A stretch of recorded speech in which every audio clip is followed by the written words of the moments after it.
Welcome everybody, this is Denny with my YouTube channel, Why Is This True? And joining me today is Grant Cameron from Eastern Canada. Grant Cameron's already very well known with his website, Presidential UFO. You've been a UFO researcher for many, many years. Since before Jesus was a carpenter, I think. Yeah, I wasn't going to say that. He's doing a presentation tonight with Friendly Favors and Sergio Lube, and they've graciously allowed me to come over, interrupt their nice day out here in Napa, and have an interview. And so I'm going to attend your talk tonight at Ions in Petaluma. And so I really appreciate you doing this with me. Well, I appreciate your interest in what I'm doing. All right. To me, it's about getting message out, and the more people that hear, if I think I got something important, yeah, I appreciate people like you who sort of even recognize that I had something that maybe people should hear. Yeah, I really appreciate it. Yeah, it is the biggest story. Biggest story of all time. So I tell people this: if you understand this story, this is the Super Bowl of all stories. And I listen to a lot of Wayne Dyer, and Wayne Dyer says every morning you should start and say thank you, thank you, thank you. And that's what I do. I realize that, as I mentioned earlier, I could have been an untouchable in the streets of Calcutta, India, and spend my day in a junkyard looking for something valuable enough to sell for food for tomorrow. Right. I didn't get that. I got to play in the Super Bowl of all stories, and I try every day to be acknowledging the fact that this is an important part of my life. I got the chance to do this, and the way I look at life is people will get into things that are happening out there. They believe that we're being influenced by outside events, and I say no, you're being dealt cards that you yourself dealt. And so when I look at it, I say there's only one thing. I look at myself and I imply it to other people, is that you're born, you will die, and when you die, and I'm a very big fan of Dr. Michael Newton, who has regressed 7,000 people into the life between life stuff, and he said when you get on the other side and you encounter the being with the 10,000 suns that doesn't hurt your eyes, and you feel the unconditional love, and then you go in front of the council where you do a life review for yourself, you only get asked one question: how did it work out? Because you set up the play, you set up the characters.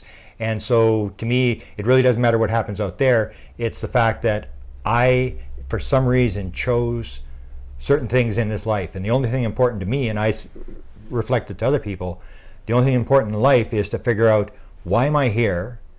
And what am I supposed to be doing? And am I doing what I'm supposed to be doing? Forget about what everybody else is doing, because when you die, you cannot bring up the fact that, well, the government didn't disclose. If the government had disclosed, I would have done something. Or my mother-in-law was pissing me off. Or the dog ate my homework. And they're going to go time out. And no, talk about yourself. Don't bring in all this up. And this is all irrelevant. It's basically, it's not what happens to you. It's how you're dealing with that sort of stuff. So to me, I realize I've been dealt this card, that I was dragged into it, and I've been dragged into every event. I mean, it was a synchronistic type thing where I maybe was putting these things in front of myself, or as one alien described it, was like, we put rocks in your path to slow you down so you'll learn something.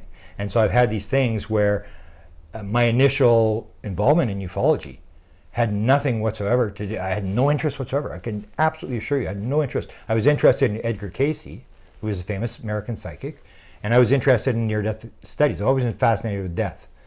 So when I was at university, I didn't know what I was going to do. I thought it was a total waste of time. I couldn't figure out, how are you going to make money out of this stupid stuff I'm learning here? I just couldn't figure out how you could apply it, how you could do it. And I did a study on dying patients at a hospital. So I'd go to the chaplain, not the doctor or nurse, I'd go to the chaplain, and I'd say, anybody ever predict their death?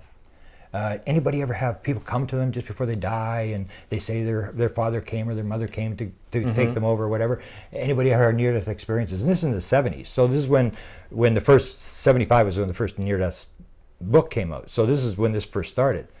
So I was fascinated in that stuff, but in terms of UFOs, I had no interest whatsoever. And I've just had a book published called Charlie Red Star, which I wrote in the 70s, which nobody would publish. And the local publisher said to me, Mr. Cameron, you may believe in this kind of stuff, count me among the unbelievers. And it had to do with this small town just north of North Dakota, where we had sightings every day. These things were flying around there. TV crews are out there trying to film it. One TV crew actually filmed this thing jumping off the ground.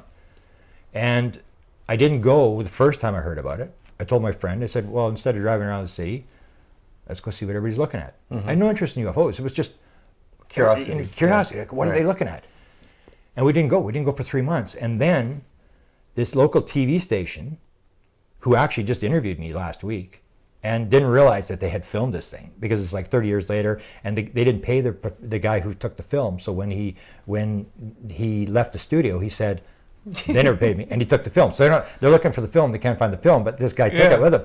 And so when that happened, when they caught this thing on the ground, then I went to my friend, come on, let's go see what they're looking at. And it was almost like, then it was like a random event. So I was describing earlier, I had a download of, this would be last year, I had a download of 24 things that we've got sort of wrong in the universe, where, for example, tonight at Aliens, I'm going to talk about consciousness. Is that in your current book or the one? No, this is a book I've got the outline for that I want to do. That you're going to read. That you're going to read. Okay. And so one of the sort of the differences, this versus this. So the one is consciousness versus a physical universe.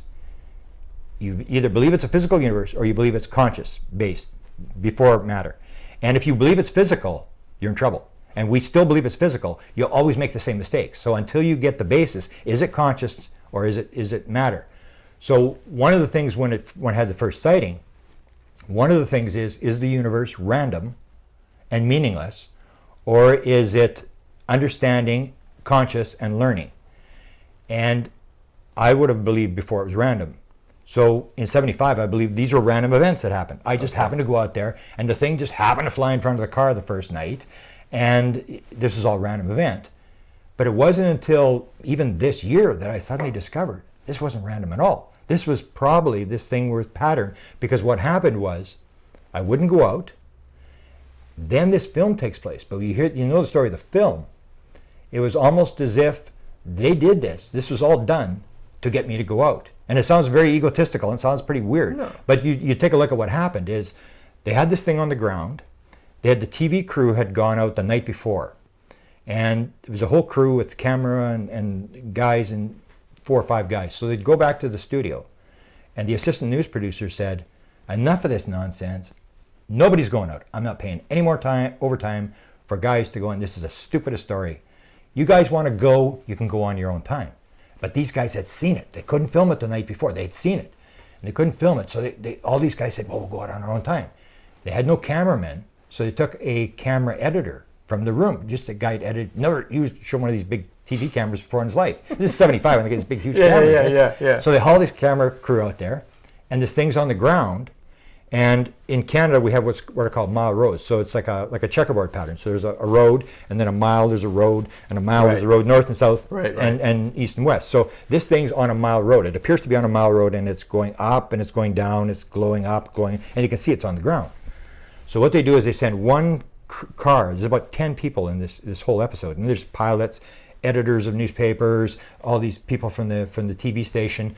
One car goes this mile road south and goes down, and they're going to cut across where they think it is. Right. And it's pretty far down. It's about 8 miles down. And then the one on the north side is the one that actually encounters it. It goes down, and then they think it's about where it is. They come across, and they look, and this thing is behind a set of trees. And it's what we call the Charlie Red Star. It's a red object. It's 50 feet high, according to the editor of the paper who made the description, the local editor of the paper in that town. He said it was 50 feet high, and he's a pilot. It was like on a movie screen, like a 45-degree angle, like a movie screen, but it wasn't touching the ground. It was hovering off the ground. And they looked at this thing, and then they're in the middle of nowhere. So they're looking at microwave towers, and they're trying to get their perspective. Where are we in the countryside, so we can come back and check the ground to see if there's any radiation, which they did find radiation on the ground the next day. So they see this object, and then they're getting their ground, and they look back, and the object's gone. And they go, where'd it go? And they thought it had disappeared. Meanwhile, the guy on the end of the thing, and this is where this random, is the universe random, or is it pattern, or is it actually planned? Right. The guy at the other end is looking in the camera, and there's a film editor, he's just looking in the camera, and he realizes the night before they didn't get anything, so he says, I got to get something on film. So the thing glows up, it glows back down, he says, okay, the next time it glows up, I'm going to shoot. So it's almost like the UFO says, okay, you ready? And he goes like this, and he shoots, and the thing jumps in the air as he pushes the trigger. Now, then it was a random event. Now I'm going, this wasn't random. This wasn't random at all. And then I started thinking, like, they needed me. And was when I saw that film, I was like, come on, let's go. And I get my friends, And there was my guy that I still have coffee with, like, 42 years later. Every week I have coffee with him. And he went on with his life. Nothing happened. And what happened, we went into the town, and we're looking around like, what are they looking at? And that comes down to one of the things I talk about in these 24 things is believing versus knowing. That there's the only thing you really know is that you're conscious, that you're aware. That's it. The universe could have started 3 minutes and 15 seconds ago, complete with memories and fossils. And you're not going to know. And in Stanford, they do the thing about what is reality when they do the lucid dreaming thing. And they have these lucid dream apps, which the thing rings, and what you do is you count your fingers. And that's how you determine what reality is. It's experience. So people now will say, especially in science, you'll run up against a lot of scientists who will say, oh, you just believe you had that experience. I know. No, it's exactly the opposite. I know. I was there. You are believing based upon some scientific Sunday school story you heard, or a religious story you heard, or something that came into your head as a little kid. You are because you have no actual knowledge. You just have a belief based upon whatever you got that belief from. So when we were looking at this object, we were looking like, well, what are they looking at? What are they looking at? It was, and this belief thing, like, what are they? And is that it? Is that it? And we said, whatever it is, it's not very impressive. We go out of the town. My friend Larry, who's driving, says, okay, we'll drive back in Carmen, which is this town. We'll drive back in one more time. We don't see anything, we're going home. I said, fantastic, man. This has been a total waste of time. Because I always described it. It's like you buy the lottery ticket, and you know there's a chance you're going to win, but you know you're not going to win. And that's what it was. So we're driving, and it's like, this is for real. We're going back. Okay, it didn't work. I knew it wasn't going to work. We go back into town. We turn the car. We're about a mile out of the town, and it appeared from the left to the right. And nobody said, we'd been doing for an hour. We'd been saying, is that what they're looking at? I wonder, it's not very impressive. Is that what they're looking at? And it was like instantly, everybody went, there it is. Everybody just instantly knew this is what they're, because it was just so bizarre. And it looked like it was alive. It was like a plasma type object, red, and it was pulsing like it was alive. It was pulsing, and it was moving up and down. It was coming from the left to the right. It was down low in front of the car and flew right in front of the car. Almost like, here I am, and it came across, and we were just ecstatic, yelling and screaming, and watching this thing, and it came across, and it was going, there was a set of school buses outside this town. And I knew it was so low, it was going to go on behind these school buses, and I wouldn't be able to see it anymore. So the car's still moving. I'm getting out of the car to run through the ditch to get to these school buses so I could watch this thing. And I just watched it sort of pulse, and it just sort of was pulsing, and it just flew off into the distance like it was burning. I used to use the expression. It was just flying around burning gas. It wasn't really doing anything. It's just, and then later on, I start getting these things where you'll hear people, if you really get into the New Age thing, is like, no, it wasn't craft. You sent the craft to wake yourself up. You get those ideas. And I more and more, when I look at this stuff, I believe this, that I actually had this, that I had to go through this experience. So my friend never, he went on with his life, and I basically fell off the edge of the universe. I mean, I was just like, whoa, I couldn't believe it. I dragged all my friends out 2 nights later. And the second night, it was even more dramatic, because my friends all said, oh, Cameron, we're going home. We've had enough. I said, no, man, this has changed your life. You got to see this, man. This is unbelievable. No. I remember, we're hungry. We're going back to Winnipeg for pizza. And all my friends got in their cars and gone. And they left 8 of us there. And it's almost like the eclipse. A couple days ago, we saw the eclipse. And it was the same thing. It was the same event. We're sitting there waiting, and we're looking into the western horizon. We're trying to find the airport. We don't know where the airport is because it's a small town, and they shut all the lights off. And a couple planes, little planes land there every day, and there's really nothing going on. So we're actually standing at the airport, and I didn't realize we were right at the airport because it's pitch black. And then we're looking in the western horizon, and all of a sudden there's a flash, like a flash cube on the horizon. And one of the kids, I'd taken these kids that are doing science fair projects out there, and the one kid says, "Is that it?" And I'm going, I guess, because it didn't look like the first night. It was just a flash. And then it went flash, flash, flash. And it was jumping around the sky like 8 inches in the field of vision. It was like going all over the sky. And later on, I'd interview these kids whose parents were involved, and the parents were totally ostracized. So one time I got a chance, the kids were home and the parents weren't there. So I said, tell me what you saw. And I interviewed these kids, and they said, oh, we used to look out at night. We used to look out the window. We used to watch the bouncing ping pong ball.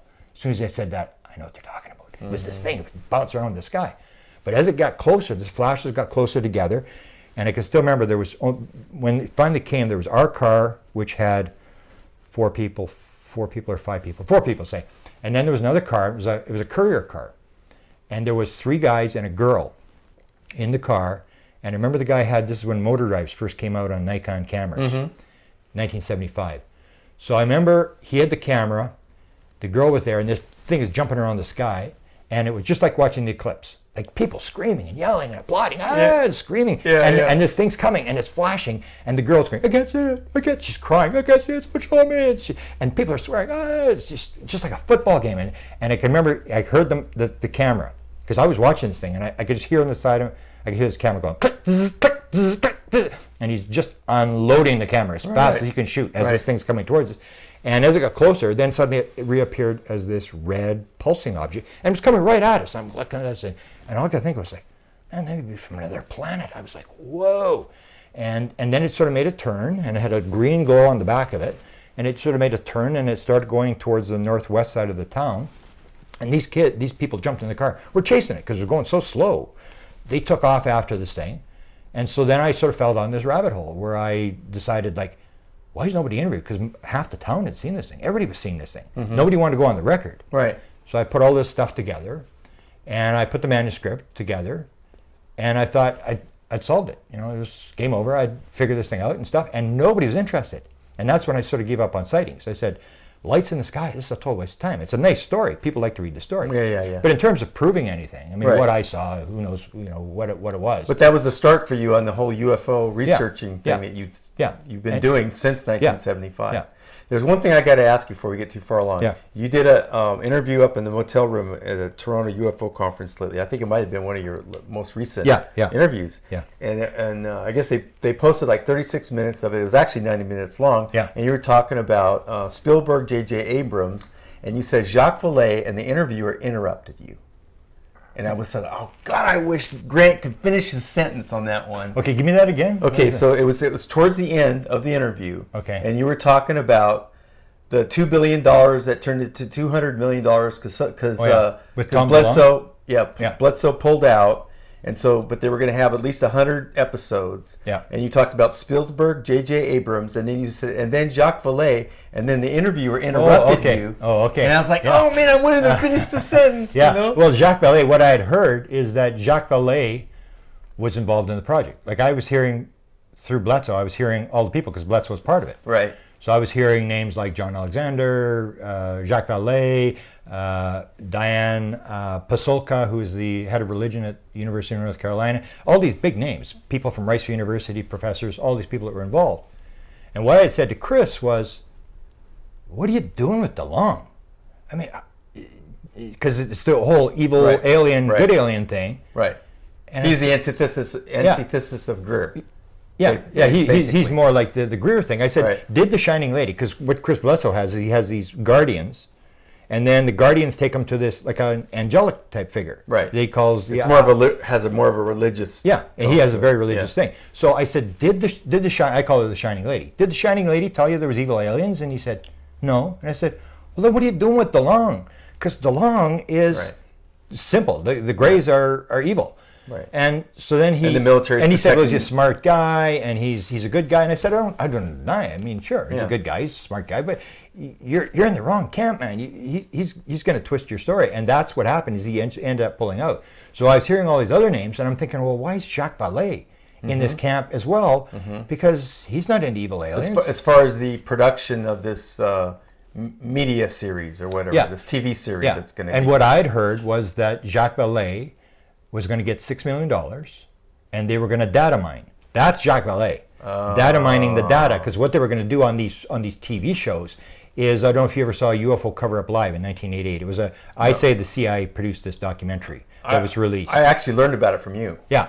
And at the end of that documentary, they had this thing, if you've seen a UFO, phone this number and pay a buck or whatever, and all these people would phone in. So they had the same idea, was that they'll run the show, and then people will phone in the UFO sightings, and the way it works with DeLong is he's got a media company. He now controls the story. So if a Rendlesham Forest story comes in, he's got the story. So that's what he's doing. That's his thing. And Jacques Vallée apparently was going to get $6 million to data mine all the reports that were coming in. And that's he has going back to... He's looking at it like a scientific angle. Right. And that's what I say, same thing, is that if you want to know what's going on, instead of looking at lights in the sky, well, he's looking at lights in the sky, but I say, well, he's got it documented. I mean, he's got files on files on files going all the way back to mid 70s or whatever it was. And my problem with the lights in the sky is that it's like if you talk to people who have had experiences, and I've got lots of these people where, you know, the girl's driving down the road, the rabbit story. I don't know if you heard the rabbit story. She's driving down the road, and all of a sudden there's a rabbit in the middle of the road. She's looking at the rabbit, and she sang in Nashville. She was a big singer, and she's in Oklahoma, you know, working there, and this rabbit's sitting in the middle of the road. And she says, "Move out of the way, rabbit." And the rabbit sort of moves down the road, and then she moves up, and then the rabbit moves a couple feet down, and she moves again, and it's like 1:30 in the morning. And this goes on for like half an hour. And then the rabbit gets to the end, and she's a mile from her home and half a mile down here to our farmhouse. And it gets to the end of the road, and she says, "Oh, good, the rabbit runs off the end of the road." She says, "Oh, good, now I turn," and the rabbit's in the middle of the road again. And there's this bizarre story about this rabbit that never goes. And so then she's talking to her boyfriend. Her boyfriend says, "I think you better be regressed." So they take her to Bud Hopkins. And of course, there's no rabbit. So this is the whole thing about when you're looking at lights in the sky, is it actually a light or is it a projection? Are they screen imaging? And it's this whole thing. So to me, it's the same when I had my sighting. I wanted to find out who knew what I had seen. So I went to the Canadian government, former president of Penn State University, head scientist for the CIA, the president of the United States. I figured, well, these people got to know what's going on. And I'm listening very carefully to what they're saying.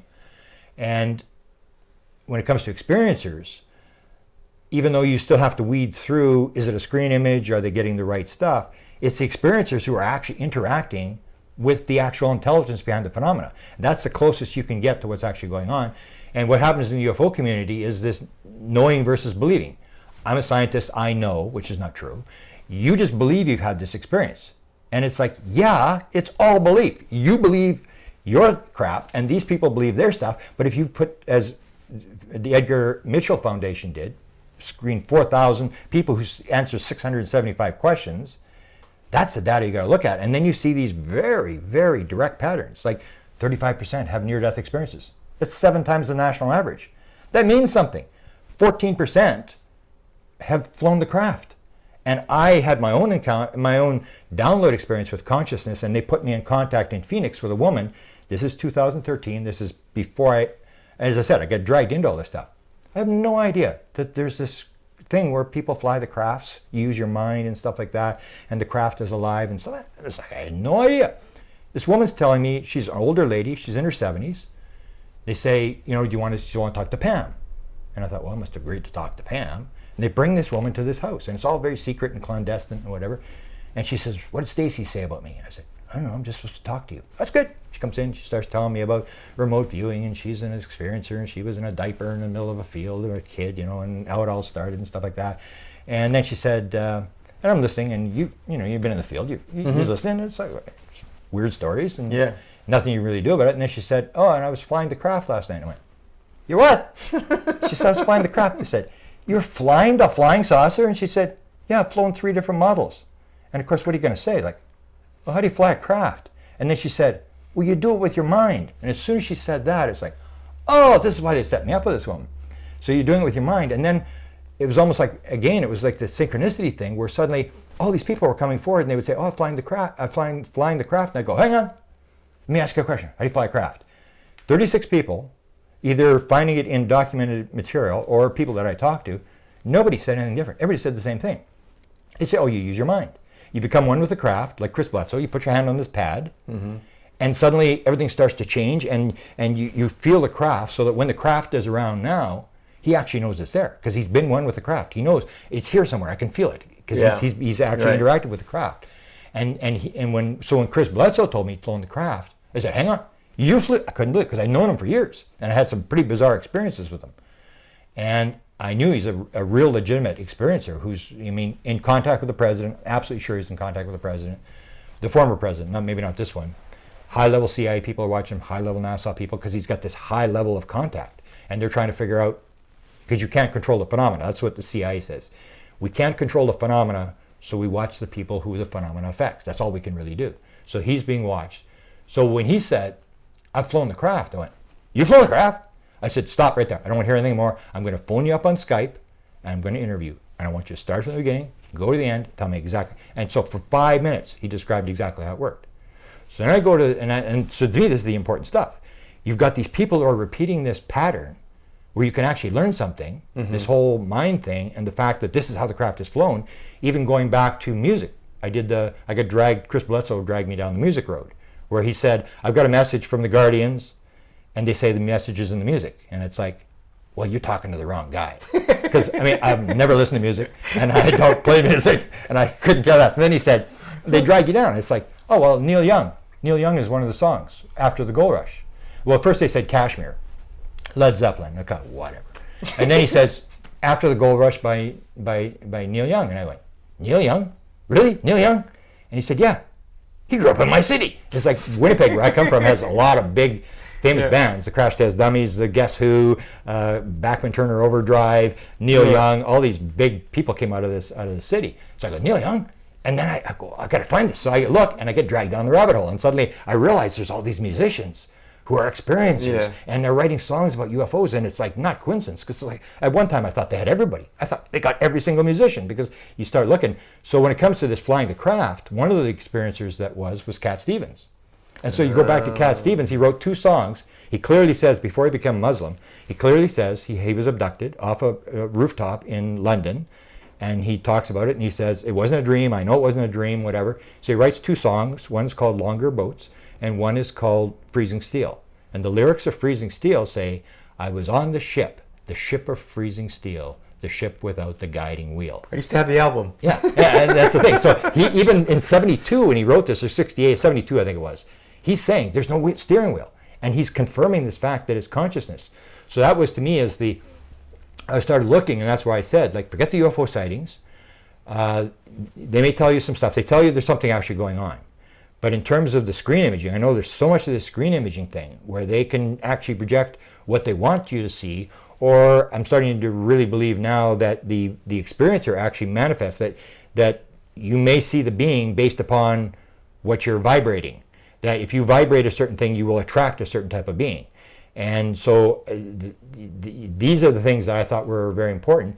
And you start seeing these patterns in these experiencers who've done these 600 questions, like stuff that you couldn't make up. Like 42% say they're getting downloads of mathematical, technical, and scientific material. And I've run a contact in the desert. I had the woman come to me with a cell phone, because I lectured on this at my workshop.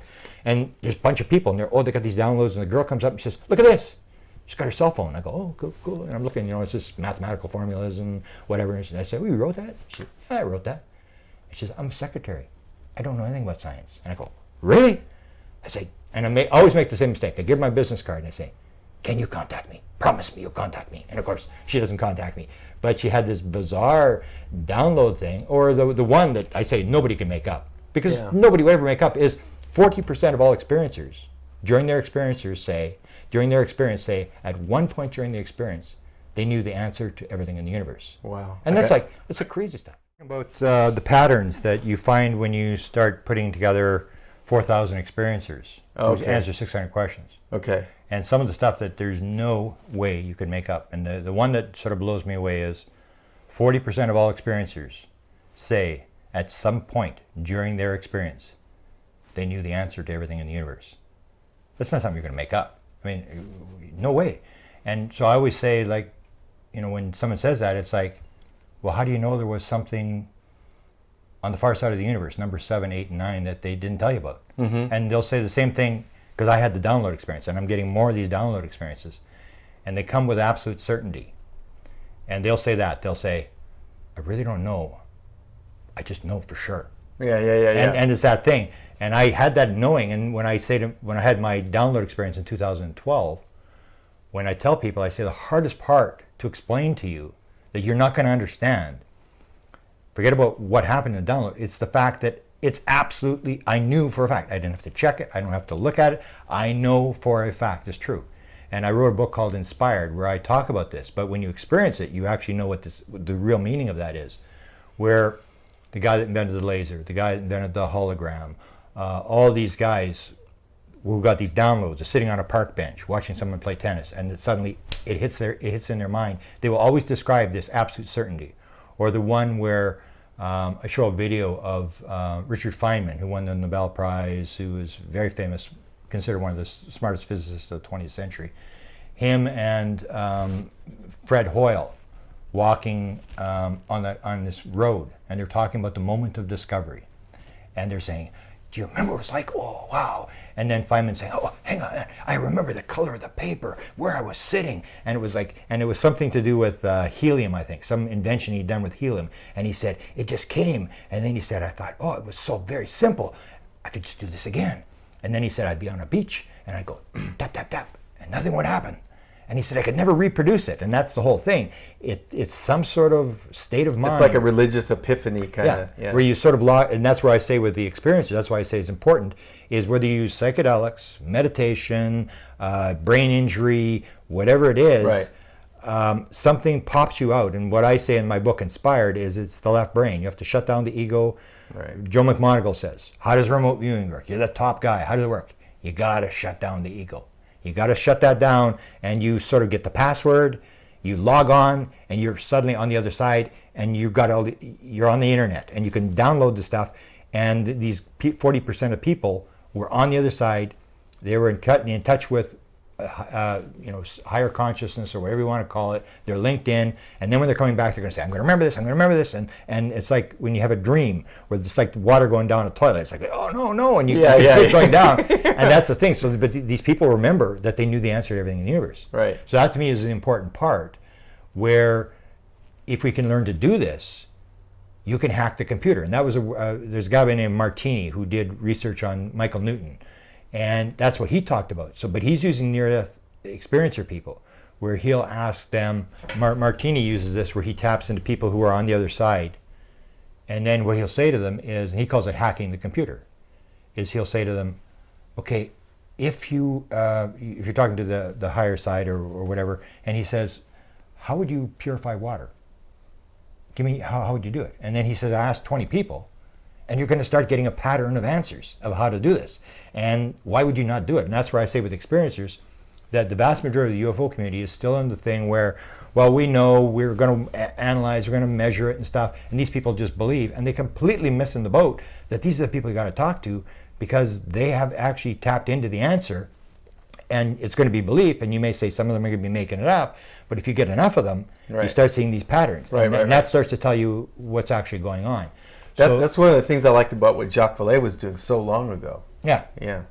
Is that you got to go and assume that people are telling the truth. My basic experience is you will have people who are out there trying to make money, but they have certain clues. They want to be paid for interviews or certain things that clue. But the average person, when you talk to the average person who's had an experience, they basically all sound the same. They basically, or in this, I'm always asked now about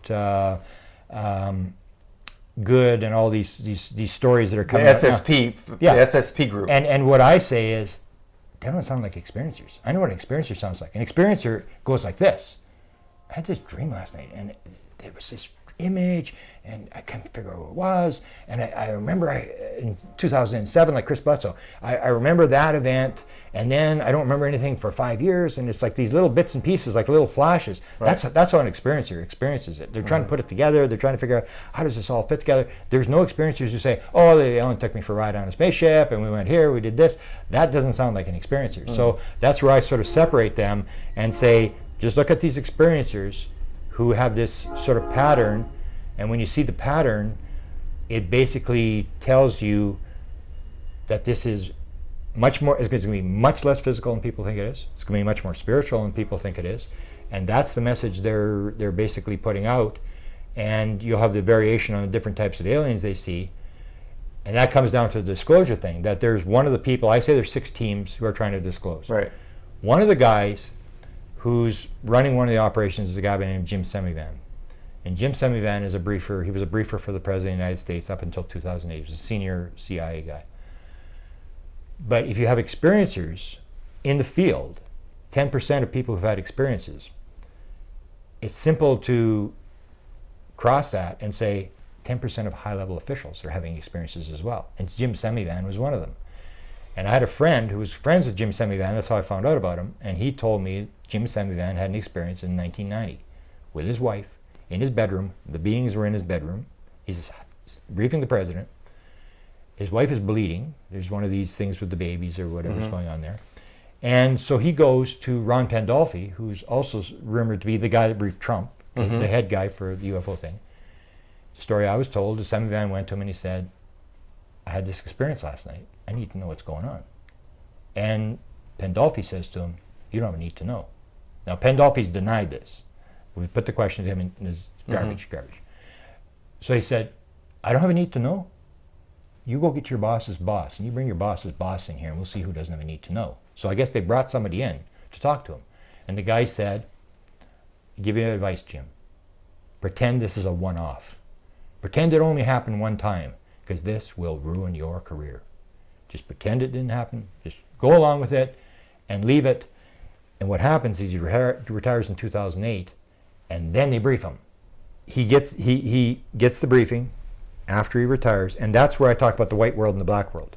That there's a white world CIA that signs papers, documents and stuff, and then there's the black world, the contract world, and that's where everything happens. So you get an example, 1995. Ron Pandolfi shuts down the remote viewing program. That's the story. He's not shutting down the remote viewing program, he's moving it from the white world to the black world. And that's all you're doing, is because you don't want to have to answer questions, file documents, have the thing leaking, people talking, whatever, so you move it. And so what Semivan said after he was briefed, and he wrote the foreword to Tom DeLonge's second book, and in there he defines exactly what I got in this download experience in 2012. It's the same pattern. And what he says is, when I had my experience, it shattered my reality of how the world actually works. And the people who think that you can measure this thing, this idea is laughable. He said, how do you define something where there is no there? This has got to do with consciousness. This has got to do with multidimensional experience. And that's where, to me, is if you have this, what I'll talk about tonight at Ions, is if you believe it's a physical world and it all links back to little particles or whatever, you're never going to figure this thing out. And that was part of the download experience I had. That basically, again, it was like the music thing or like the UFO sighting. I just sort of got dragged into it. Because, I don't know if you've ever been to UFO Congress. It used to be in the old days when this happened, it was a situation where there's lectures from like 9 in the morning till 9 at night. It goes on it used to go on for 8 days. So it was a lot of lectures. This Jim Semivan saying that it has to do with consciousness, has to do with multidimensional. There's nothing there. You can't measure anything. And that was a download experience I had. I'm at UFO Congress in Phoenix. Don't go to all the lectures, so Colin Andrews is lecturing, the crop circle guy. Didn't really know him. I just knew he was a prominent guy in the UFO community. I didn't want to go to lecture. I didn't no interest in crop circles. So I'm debating, should I go in, should I not go in, should I go for coffee, whatever. And then I thought, well, he's a prominent guy. You should pay him the respect. He's done some work. I'm going to go in and watch this guy. So I go in there, and it's the old thing, shut down the left brain. Don't want to be there. I'm sort of not paying attention. I'm sort of listening. And he's talking about crop circles and consciousness. How he believes that 20% are done by the beings, and the 80% are done by hoaxers who are being controlled by the beings. So it's all the beings. They're producing everything. And so that was sort of the lecture, and I remember I'm sitting there and I'm not really paying attention, and it happened instantaneously. It was like bang, bang, bang. Just 3 pieces of stuff that I had actually researched before. He just took the 3 pieces that I had never really understood, put them together and said, this is how it works. When I had my first sighting in 1975, when the publishers all bailed on me, when my friends all bailed on me, I said, this is a total waste of time. All I'm interested in is, what did I see? Who knows what I saw? The answer to this question is obsessed.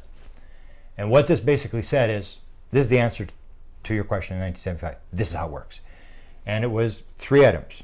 One was the Canadian top secret memo. I'd gone after the Canadian government. 1950, the Canadians go to the Americans and they ask the Americans, what's the deal with flying saucers? The Americans, through classified channels, say UFOs exist. It's the most highly classified subject in the United States.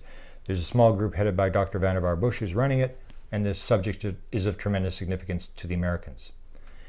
And what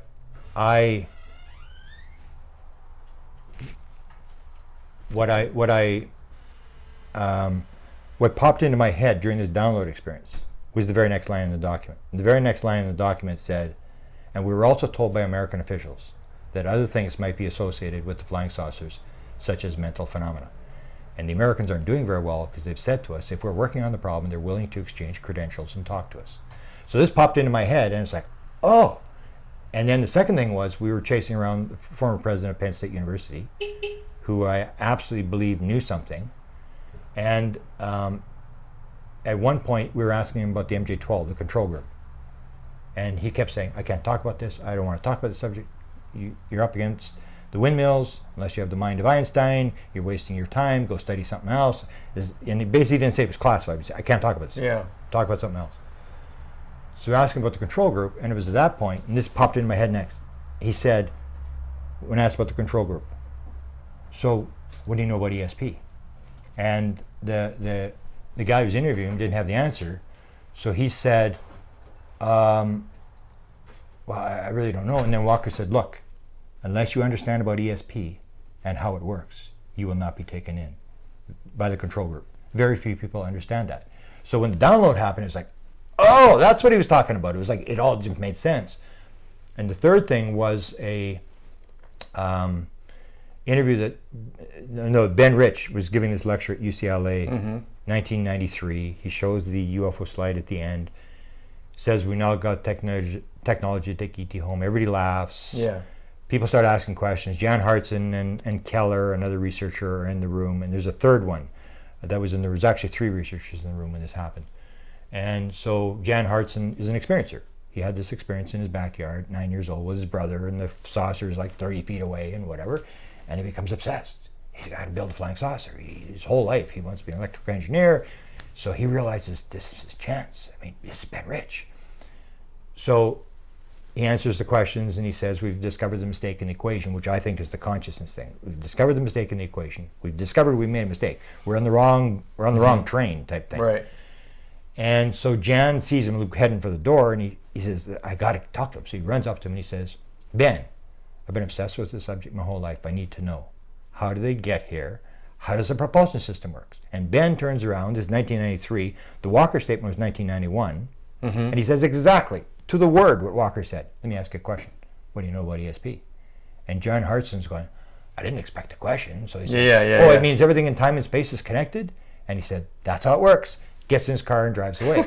And then later this year, there's more confirming evidence that Tom DeLonge, who's this famous rock star guy, gets onto Area 51 and he's talking to Robert Weiss, who runs Lockheed Skunk Works, and the head scientist, and a third guy. I don't know who the third guy was. So they're sitting there, and he's getting ready to leave, and they say, sit down, let's talk. How do you think to get here? And then Tom DeLonge says, he gives an idea, and the guy says, that's kind of interesting. What else? And then Tom DeLonge says, I think consciousness is involved. And then the head scientist says, now you're talking. And he talked for 45 minutes. And according to Tom DeLonge, when you talk to the head scientist, that's all he wants to talk about is consciousness. So there's these confirming things, and then you have these people who fly the ship, and then you start to realize that when you get these when I got this download experience with absolute certainty, it's all sort of being confirming. So now I rely much more on my download experiences, and I sort of know how to create them. Like I had one overnight, where what you'll do is you'll have a dilemma, and then I'll walk for hours, and just sit there and run it through your head, and then just wait. And what happened last night, it was about 111, I don't know if it was exactly, but it was about that time. I wake up, and I know, this is happening. It's coming into my head, and I'm going, oh no, I've got a lecture tomorrow night, I'm not going to sleep, I'm going to be up all night, and it's in there, and it's coming through completely clear. It all makes sense. It's like, whoa, it all makes sense. And it's coming in, and then I said, well, I better get up and write it down. And so many times you make the mistake that you don't get up and write it down. And I'm going, I'm not going to remember this. And I've done it so many times. I go, you got to get up. Even though you got a lecture, get up, write it down. So I get up, and a whole page of paper as to this thing. So that's what I sort of rely on. And I want to, there was an event that happened a couple nights ago. This was the Shasta thing where I get this, and this is the first time I've talked about it. I get this message from this alien. This is the second time I've gotten a message from an alien. Supposedly. This is the night before the eclipse. No, this is the night before. There's a guy by the name of Ricardo Gonzalez. He's a contactee from South America, and he has an event in Shasta every year up on the mountain. Okay. and it's all done in Spanish. Okay. And I decided I would go. So I'm on my way here, coming across the Nevada desert. The girl that's driving with me, it comes on her cell phone. This is one of the girls that's here. Mm-hmm. The other girl that's here says, I got a message from Paula Harris, and it comes from Ricardo Gonzalez and Antarel. And the message is, to get this to Grant, Antarel says he knows Grant is coming to the event, and that there will be a programmed event Saturday night. So in the past, and I did interviews with these people, I know that they've had these events where Antarel ends up on the ground, and a bunch of people actually get to encounter. So I go, oh, this is going to Right. I'm actually going to see an alien. And I was kind of excited by the whole thing because I got the message. It didn't say everybody put out a message. It said Grant's to put out the message. And this is 2 days before, and this is what happened to Paula Harris. Had 2 encounters with this being, and that's how it happened to her. They said, Antarel knows you're coming, there's going to be an event, and then this happens. So anyway, I go there, and we're sitting there, we're freezing to death because it gets very cold there at night, and we're waiting, and then there's these flashes. And it's not that it wasn't a UFO, it was a UFO. There was no way this was anything else, and it was like this brilliant, almost like fireworks. Like people said it was like a flash cube, and I said, no, it's more than a flash cube. That's what I saw the second night in '75. This was like when you see a fireworks, there's nothing there, and all of a sudden, boom, like that. It was like this, and almost like the eagle thing was, when it started, someone got the laser, and I looked up, and I put my head straight back, and I'm looking, and I'm going, oh my God, it's right above me. And a lot of people, and I'm saying, it can't be above me, it's got to be above the group, because it's so high up, it just appears to be above me. But I'm thinking, it's right above me. And then when Ricardo, after this, there was 8 of these flashes, and one, it was so bad I couldn't move my head, so I'd always put my head down, and then I'd miss the flash. People would cheer, ah, and then I'd put my head back up again. What? I missed it, you know? So there's about 8 flashes. I saw maybe 4 of the flashes. But the big one, they said there was one that was absolutely huge that I missed, and it was blue, it had blue color to it. So anyway, and then when the event is over, then Ricardo, who's sitting 2 seats away from me, says, let's see if there's a message. And he sits there, and all of a sudden he opens up this book, and he starts writing, which is one of the things I'm really interested in, is the automatic writing. The automatic writing, and the girl beside me she channels, and she says, no, he's not automatic writing, because we were both watching him. She said, he's just channeling. But he's writing on the paper, and it was so bizarre, and I didn't bring my camera. I had my camera, and they said, you forgot your camera? And it was in the car, but I would love to have filmed that, because he was right, and he's writing, and then he goes, next page, and then next page, and he's just writing away, and his wife is holding this cell phone to light because it's pitch black, and she's and he's writing, and then it's going like this across the paper, and then all of a sudden he's writing like this, and it's going like this on the paper. And I said to the girl, the one that channels beside me, Desta, I said, he's writing sideways. It's going up the paper. And she says, no, it's just the way he's holding the paper. I said, no, it's not. He's actually writing, and it's going up and down on the paper, and then suddenly it's back this way, and then it's up on the side of the paper, and it was just so weird. I would love to have taped that whole thing. And it went on page after page. He's writing in Spanish? In Spanish. Okay. And at a very rapid rate. And then he closes the book, and he's sitting like this, and I figure, oh, the message is over. After about 10 pages, all of a sudden, the book's open, and he's going again. And if I had the camera, I could have filmed the entire thing. It lasted about 5 or 6 minutes as this message is coming. So then he read the message off, and when he described it, he said it was sitting right above Grant. And I'm going, that's what I got the impression too. It was like, it was really weird, and he was only 2 seats away, but he thought it was above me. So it was this idea where I'd gotten the message, and to me it wasn't very impressive, because their basic message is that the world's about to end, that we're on this bad timeline, and that everybody has to go and pray meditate for world peace and stuff. And I've had some discussions with people since, but what I say is that was not the message. The message did not say everybody pray for world peace. The message was there's going to be a programmed event Saturday night, and Antarel knows you're coming. So to me, I was thinking during this download last night, was what came to me is like, the world's not coming to an end. This is more gradual disclosure, because the government is doing this gradual disclosure, and only the American government. It doesn't happen in any other country in the world. It only happens in the United States of America, where there's these whistleblowers and people leaking this kind of stuff. If the government, I said there's only 3 options. If the government wanted to disclose, they'd get the New York Times, the Washington Post, CNN, and Fox News, and they'd take them and show them the bodies and the craft. They'd have a news conference and it'd be over. So they are not disclosing. Yeah. If they wanted to cover up, they do what the Canadian government has done. and that is shut your mouth and do nothing. Right. They're not doing that. They're talking a mile a minute. They're talking to people. They know, especially me, they know I tell anything. I mean, I'm what I hear, I repeat. So they're telling me stuff, and I've gotten messages directly from the CIA. And then the third option is that they're doing this gradual disclosure. They're doing this, right. the Brooks Institute, gradual, you've got to acclimatize the people. But the aliens, when I got this download, they're doing the same thing. Right. There's no end of the world, because if the world was going to end in less than 100 years, what are you doing? I mean, in 2015, Paula Harris had an encounter on the ground. Okay, that's fine. So she runs around and she says, oh, look what's happening. All this stuff's happening. And then in 2016, they're going to come. So it's a year later, it's 1 year. And then they say, oh, we can't come because someone's watching. And it's like, really? This is the download I got. Really? I mean, you can come through walls, you can change timelines, but you can't make an appearance because someone's watching? This is garbage. This is like going after you die and saying the dog ate my homework. I mean, this is absolute nonsense. And then when they have these 8 flashes. And so I'm thinking, they're not coming again until September the 8th next year. So that's 3 years. And what they've done, the world's coming to an end, and they've got to get the message out, and they do 8 flashes in 3 years.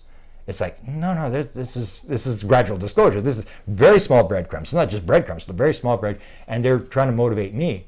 And then even this morning, people were telling me, well, the message is to meditate. And I said, well, if that was the message they got to me, it's going to backfire, because I'm going to be public about this, and I'm going to say this was a total waste of time, that these guys are playing games.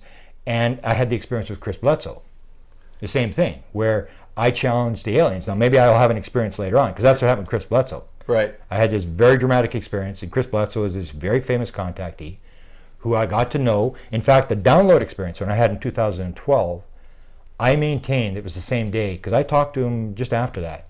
And it appeared, now he's using a little bit different date a couple weeks later, that when I had my download experience, it was the same day he had the first encounter with the Shining Lady. And he's had 2 major encounters with her in 2012. But it's the same day. And I'm going, like, this isn't coincidence.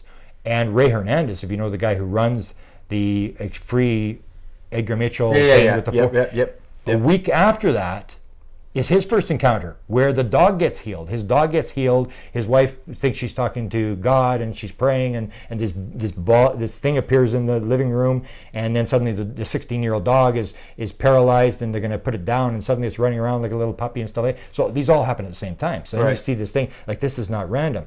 So I don't want me to interrupt you, but I know we're going to wind this up here pretty soon. You talked about the Spielberg project and the 100 series and stuff. Yeah. Based on what you've learned so far, what do you think is going to be?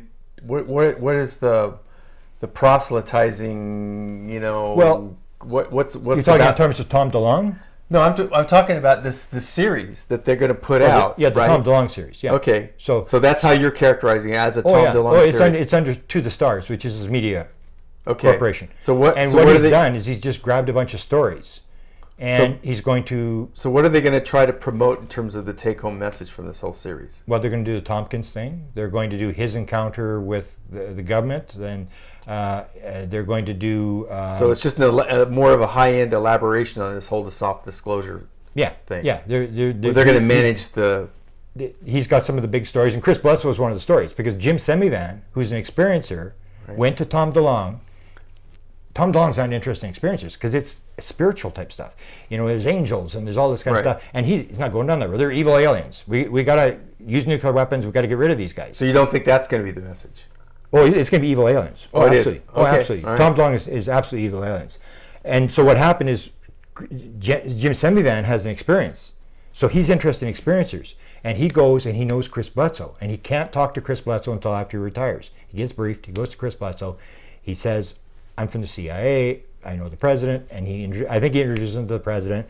This whole thing happens. And then he goes to Tom DeLonge. And I know this for a fact. He goes to Tom DeLonge and he said, I've got this guy, Chris Bledsoe. I want you to take this story. You take it to Hollywood and you make it happen. So that's when Chris Bledsoe was in the story, and he had this $200 million that was going to be done for his episodes. And he's got some very bizarre stories. and then what happens is that I confront Chris and I say this whole thing. This is crazy. You're with these evil alien guys. And then what happens is he and his two scriptwriters, who are Chad and Carrie Hayes, who did The Conjuring, Conjuring 1, Conjuring 2, they're the scriptwriters. They're the scriptwriters for Chris Bledsoe. And then they make a decision that they don't need Tom DeLonge's branding. So now they're trying to move their own project in Hollywood, and that's where their delay comes from. And then Tom DeLonge had to go to Wall Street to raise the money for his stuff. Where does Spielberg come in on this? Well, Spielberg was one of the, Chris Bledsoe mentioned to me too. Chris, he's an experiencer, and he's interested in this kind of stuff. So the way it works in Hollywood is you go into Hollywood and you pitch your project. Right. And Steven Spielberg looks at it and says, this is pretty good. Like he's optioned a lot of Andy Jacobson stuff. And so that's what he did. And these are the names I heard. It's J.J. Abrams, Spielberg, that these are the people. Potentially. Well, yeah. Even in the WikiLeaks emails, if you look at the Podesta WikiLeaks emails, he's talking about meeting with Star Wars people, or for Spielberg's people. And then there's a third one that I now know of, and this is the one I'm going to talk about tonight at IONS. And this is the one that has this, they're trying to introduce the idea of consciousness. And it has to do with the portal light. Okay, there's a new initiative. As I said, there's a number of these teams. I'm trying to figure out which the teams are. It was Chris Bledsoe that told me there's 6 teams, but I really don't like to put him in a position where I'm forcing him to talk, because he's basically being told, keep quiet or not, or he feels that he should not talk. So I really don't ask him any direct questions. I just sort of listen to him talk. So one of the teams that I know, because I've talked to the producer out of Los Angeles, I guess you can mention who he is, because it's on the internet, is Kevin Alber, who's a producer in Hollywood, who is direct friends with Ron Pandolfi. And he has some intelligence background, and he had worked with Gordon Novell, if you remember the Gordon Novell stuff. He was a real sort of wild guy that claimed, there's rumors he was part of the Kennedy assassination and stuff. He was a real CIA-connected guy that had all this weird background and stuff. And he was, in 2012, he was very vocal about disclosure, and the CIA was backing him and stuff like that. He's now dead, but Kevin did the stuff on him, and they had some backing from a guy in Canada, Bombardier, Charles Bombardier, a billionaire in Canada. And that all sort of fell apart, but he was picked up. Ron wanted him to do this documentary on the Avery. And that's when Kevin phoned me up and said, U.S. intelligence told me to talk to you. And I said, me? I'm a Canadian. Come on, I'm not even American. Like, come on. Well, they said, talk to me. Safer. they said, well, it's about the Avery. And it's true. I was involved with Bill Moore, who created the Avery. And for people, there's all this rumor stuff going around the internet. I'm trying to clarify it. I actually did a video thing where I say, this is what the Avery's about. Forget about all the nonsense, because people say there's this elusive group of guys and they're working for the government and they're trying to mess with people and throw us off the track, whatever. No, that's not the Avery. What the Avery was in 1980, Bill Moore, who was in the 1980s was maybe the most prominent researcher, respected researcher in the 1980s, writes the book The Roswell Incident. And that's where Roswell became famous. People think Roswell's always been around. It has not. It started in 1980 with this book, where Bill Moore puts this book out. He's got a lot of inside people, intelligence officers and people that were there and stuff. And this book goes viral. So he gets contacted by the U.S. government. He had worked for the CIA when he was in university. And when he got involved in the UFO thing, he figured he would recontact his intelligence contacts and he would try to get inside the government to find out what the government knew. So they sort of let him in, and they told him it was going to be separate the wheat from the chaff. There's going to be disinformation. It's up to you to figure it out. And when I talk in the book, I talk about the 5 messiahs. And the messiahs, Tom DeLonge, Bill Moore, Dan Smith, who's one of the other messiahs, or Stephen Greer, they all have massive egos. And that's how you can manage them. It's not that they're manipulating these people, they're managing them. Right. So Stephen Greer is going to do stuff whether you like it or not. Yeah. So you're either going to try to kill them, which they don't do anymore, or you try to move them in the right direction. Right. Same as they do with Hollywood. They try, somebody's doing a CIA movie, so you go in and you say, hey, I'm your friend, I'll take you to your CIA, and we can help you out. And of course, everybody wants help. Now, I want to ask you about that. So you said they don't kill you anymore, they just manage you. So do you think the management techniques have improved to such a point that's made it unnecessary to kill people? Yeah. That's what apparently semi-vans. Is it cheaper to manage than to kill? Well, the killing stuff, I guess, outside the United States be easier. But here you have all sorts of legal problems because the president has to sign off on it to kill an American citizen. And you're always risking the fact that... So Schneider and Cooper were signed off? Schneider, I was sort of involved in that case. That may have happened back in those days. Cooper, as I mentioned before, Cooper had material that I was using. I think Cooper, John Lear used to describe Cooper, because John Lear was the guy that sort of broke Cooper, made him public.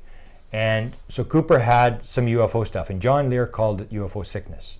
And what it is you have this experience where you're on board a ship, and there's this briefing takes place, and you touch the UFO subject. And then you release the fact that you had this, because his story started very small. And suddenly, boom, he's viral, and he's making money, and he's doing these lectures and stuff like that. And then, as John Lear says, you get the UFO sickness. You've got your 15 minutes of fame, and now it's over. And now you need something more. And Lear, who knew Cooper very well, said that Cooper started to make stuff up. And one was the Krill. He came up with the Krill document. And John Lear tells the story. He went to Cooper like, Krill, what are you doing? There's no Krill document. He said, yeah, there is. He said, I made the name up. It was John Lear made the name up. And it was, I can't remember how it happened, but he said, that was mine. He said, no. And John Lear said he would fight with him.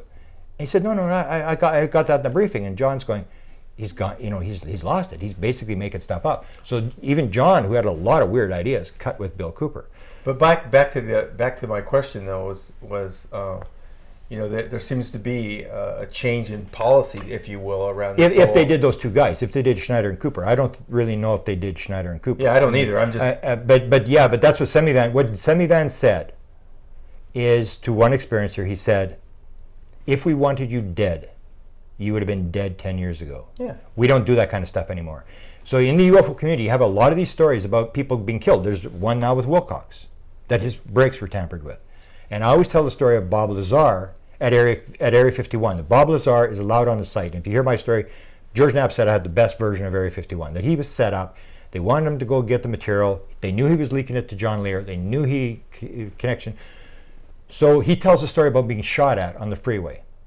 And he gets all upset. And then they give him a gun. There's a story. They give him a gun, issue him a gun, and they say the Russians may want to try to abduct you. And he goes, I'm not taking your gun. I got a better gun than yours. And he wouldn't sign the gun thing. But they were telling him these stories that you're going to be abducted. And that's to get you on the side that they want you. Right. If you're telling stories that you're going to be killed, right, then it makes you look like a crazy. So what they want to do is balance the story. They got the good stuff and the bad stuff. Or it makes it look like you have really valuable information. Yeah. And that people listen to you, but it works the other way too. That the skeptics will, and so they're doing this all the time. So what I say is, if the CIA wants you dead, you're dead in 29 minutes. Yeah. They are not going to miss. Yeah. They're not going to shoot your car and then leave you alone. And they're probably not going to shoot you either, because there's technology available now that makes it look like. And so I always have questions to those things that they're trying to, because in my personal experience, I've been at 42 years. I have never been threatened. And I've never had a whistleblower come to me, except for this one guy who claimed he had these documents. And then I challenged him. I said, well, why are you not in jail? Like, what are you giving me this stuff for and stuff? And it turned out it was related to Tompkins. There were these documents that had to do with Douglas aircraft, that Douglas had put a UFO study that cost $500,000. And these documents leaked out, and I got these documents. But it wasn't a government program. So you do have these documents leaked. So I always have problems with that. And what I see happens now is that they really don't know as much as people think they know. And that's what I hear from Semivan, from DeLong, and Chris Bledsoe. For example, Chris Bledsoe, who's in contact with all these people and has been for a long time, because he's this high-profile contactee who everybody's talking to, including DeLong. I said, do they have the secret space program? And he said, Grant, I asked, they do not. They have advanced technology, they don't have that. So to me, that's a guy who I've had experiences with, and I trust what he's saying. And the fact that they may put whatever reason they're putting this stuff out, it may be to just elevate, because in the end, it's all consciousness raising. It's almost the idea that it doesn't matter what they say as long as they spell your name right, that everything is raising consciousness. Yeah, and there's also a huge amount of evidence that a lot of resources have been put towards the whole mind control thing, which could explain quite a bit. And that came from my download. The document from 1950 with the Canadians, the MK Ultra thing with Ewan Cameron. People ask me, are you related to this guy? No, I'm not. That started at McGill University, which was started 6 months after that top secret memo was written about the Americans with the mental phenomena. And so people always spin it with the evil thing, and they say, oh, these guys get up every morning and they want to destroy the world and all this sort of stuff. No, they're ordinary people. I've met high-level government people. They're ordinary people who may be deluded, but they think they're saving the world. The Arabs think they're saving the world. The Americans think, everybody thinks they're saving the world. Everybody thinks they're the good guys. And so what happened with the MK Ultra thing was, because the question that came to me, and this was like 35 years later, I'm going, how did the Canadians know in 1950 that mental phenomena was involved? Because Betty and Barney Hill's book would not be released till the mid-60s, and that was telepathic aliens. The first experience or contactees were not until a couple days after the detonation of the hydrogen bomb in 1952, November of 1952. Adamski and Williamson come forward and say, we're interacting with these aliens and they're telepathic. In 1950, nobody was saying, nobody was talking to aliens. There was just these things flying around. Nobody said there's aliens. Nobody had any. George Van Tassel? That was all after, that was at 52. Adamski was the first in 52. All those guys. Some of them wrote, some of them wrote stuff earlier about, New Age stuff and like that. But what was on the record, so how did the Canadians know, how did the Americans know that mental phenomena was involved? Because 1947, we now know the original story was Roswell crash was 4 dead aliens. Now the predominantly believed story was there was 3 dead and 1 live alien, and that the live alien was talking in people's heads. So that's how the Americans knew they had a live alien. So that's part of the classification thing. People think it's the technology, no, it's the consciousness. If you're a CIA guy and you got an alien that's talking in your head, you think, my God, if we could get this technology. So what they're doing with the mind control stuff, it's not they're trying to, there is the mind control aspect, but there's the aspect of, if we can get this technology, we can go to Putin and say, oh, here, I'm God and I want you to do this or that, and you can control people. Right. So it's that technology. It's much more powerful, and it makes sense that if you were in the government, you would say, do you want to give this to ISIS? I mean, the ability to get it into the president's head. Or if it's telepathic, where you can do this, you can walk into, the president, watch him and know exactly what he's thinking, and know what the plans are. And so that's the kind of technology that you get that kind of stuff, and you go like, wow, man, if somebody gets a hold of this. I mean, there is it's almost in the same category as time travel in terms of its power. Tremendously powerful. And then you get these things where the government is always playing the game, where we're not interested. Yeah. We don't know what's going on, and that's the way it works. Is, as I say, the idea is that you have the president is running the show, and whether it's contact with Russians, whether it's Iran-Contra, whether it's a number of these issues, the president's an idiot. The president doesn't know anything. He doesn't know, no, he never talked to the Russians. No. Everybody else is talking to Russians. No, president didn't know. President's an idiot. He's out of the loop or whatever. And they want you to think the president's an idiot because they don't want you asking the president about the Russians, Iran-Contra, or UFOs. So you have this idea that there's this cabal, this secret group, because then you're chasing it. And what I say is there's various reasons that can't be the cabal, because the head of state, if you're dealing with a foreign power, aliens, the only person that can negotiate or deal with it is the head of state, which is the president of the United States. He's the head of the military. They all salute and say, we're going to obey the law, uphold the Constitution, and listen to the president. So all these people would be rogue. And military people salute. They don't go rogue.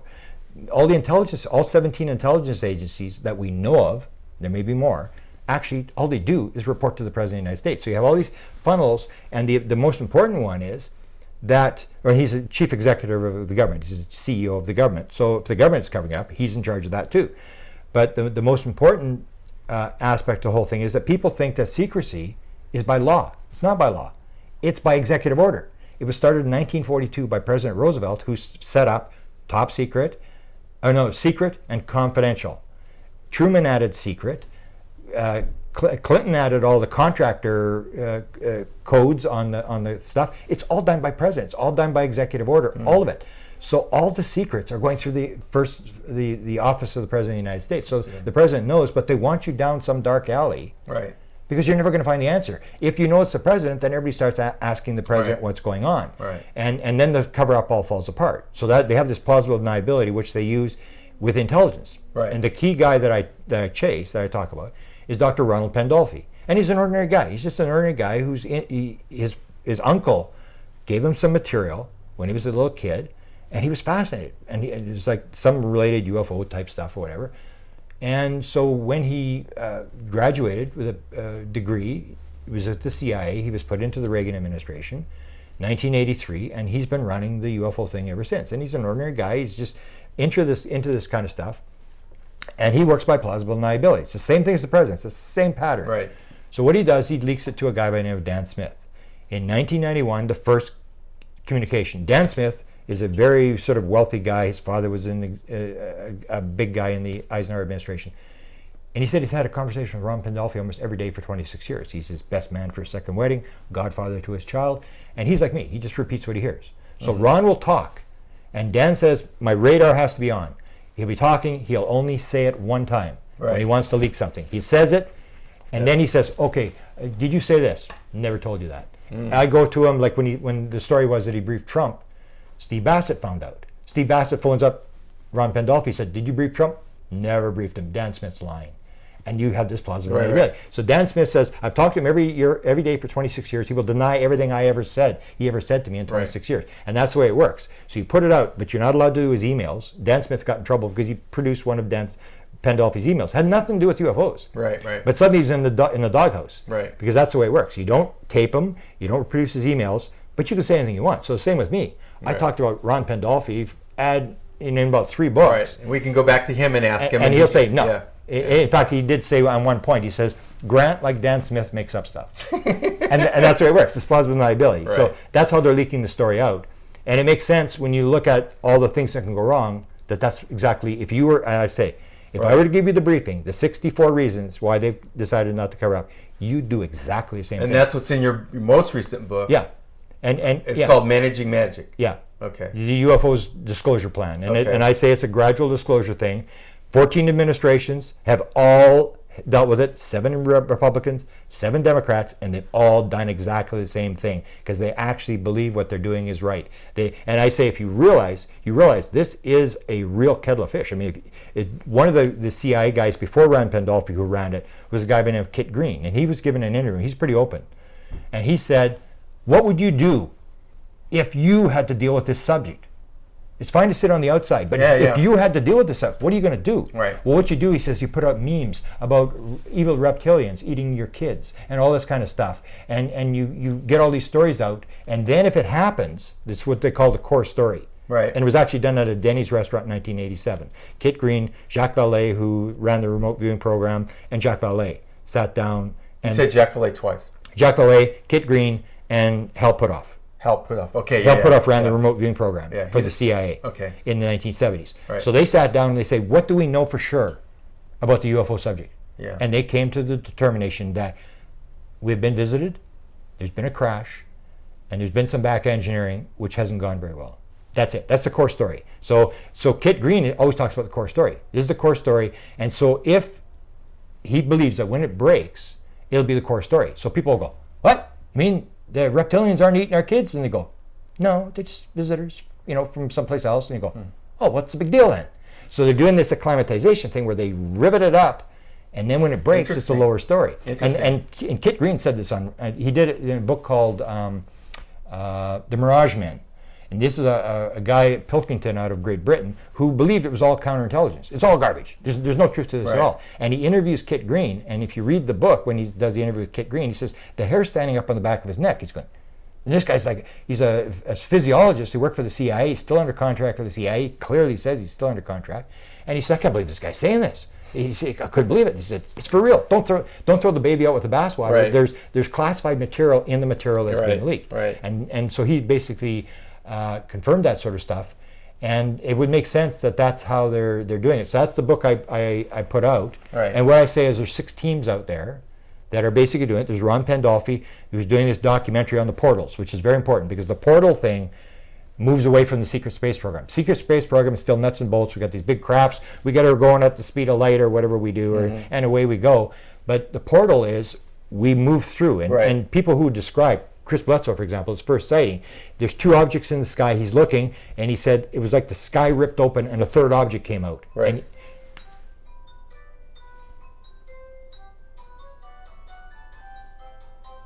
we have music. I think it's my new cell phone. Oh, it could be. Yeah. There you go. Okay. Well, you know what? I'm going to let that go. Okay. And we'll call that as a sign to end the interview. Yeah. And I'm really looking forward to this evening. Well, again, I really appreciate that you took the time to try to get the message out, and anything I can do to help you, any questions you got, and anybody you want to interview that I may know, I'll try to help you set them up. All right. Most of the people I know. Thanks. All right. Okay. All right. Thanks, everybody. Bye-bye. Here's a short epilogue. Wrote an email to Grant. Hi, Grant. I was away for a week after our interview and your IONS presentation with Sergio, and then after I got back, it took me a week to get caught up. But I'm happy to report that I'm almost done editing our interview video this evening. The technical problems did not interfere with the final product, in my opinion. It came out very good, I think. One thing, though, at the end you were giving us a rundown on the 6 teams managing their respective versions of disclosure, and after mentioning Ron's group, that phone rang and we ended up finishing the interview without me giving you an opportunity to briefly describe the remaining 5 groups. I scanned your book, but I think it would be best to use your words at this time, and I will insert that information as a text overlay in the final moments of the interview. Can you reply with a short outline for the 6 groups for this purpose? Thank you, Denny. And then Grant writes back, actually I don't know the other 5, except that Tom DeLong's group, run by ex-CIA presidential briefer Jim Semivan, is one. Chase Brandon, ex-CIA liaison to Hollywood, is still working as a consultant to Hollywood. He wrote the fictional story of how the CIA handled the Roswell incident. He may be handling in Hollywood. Other than Pandolfi and Semivan, I am just guessing. I trust my life with who told me, but it doesn't mean he told the truth. He was very sure, but I didn't ask him to name the teams. Dan Smith also says there are multiple teams according to what Pandolfi told him, but he has no details either. This would just all be sources and methods, just as Pandolfi at first denied that Semivan existed. And then continues. I was just sending this around. Here's a video interview I did with Dan Smith that deals a bit with the Pandolfi meetings. He usually co-hosts and ends up getting in the way as he knows no more than me. And then there's a YouTube link. Alilia Pandolfi posted one of the portal meetings a few months back. I have one at the White House UFO on YouTube. I just got off the phone with Dan and he said the 3rd trip is planned where he may get to finally see a portal. And then again, he added, it might just be another fire drill set up by Ryan Pandolfi. Time will tell. The trip is west, which probably means Salt Lake City and Joe Firmage. You can Google his name on UFO and he's a .com exec from the 90s. You can't make this stuff up, folks.